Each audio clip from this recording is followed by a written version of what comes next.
Novéna k svätej Anne, 5. deň. Zamyslenie.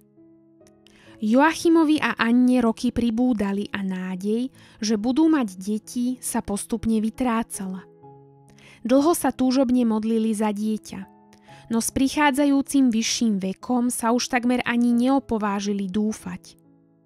A potom sa stal zázrak. Anna počala a šťastný pár vedel, že sa splnila ich túžba stať sa rodičmi. Ak predtým v dome vládol pokoj, teraz tam bola aj najhlbšia radosť. Boh odpovedal na ich prosby a požehnal ich rodičovstvom. Ak Anna robila doteraz jednoduché práce vo svojej domácnosti s radosťou, teraz v nich videla nový zmysel a robila ich s obrovským potešením. Dom musí byť pre prichádzajúce dieťa ešte krajší.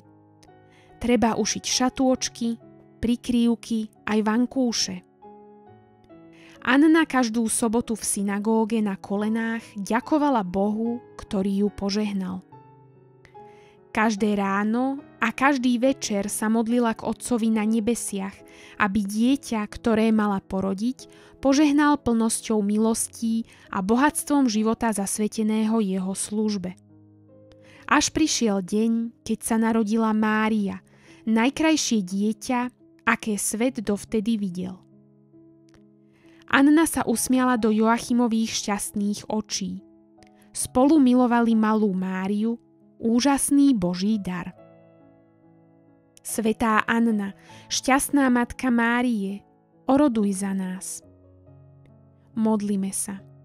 Bože, ktorý si obdaroval svätú Annu milosťou stať sa matkou tej, ktorá priviedla na svet tvojho syna, vypočuj naše prosby, o ktoré ťa prosíme na príhovor svätej matky Anny. Amen.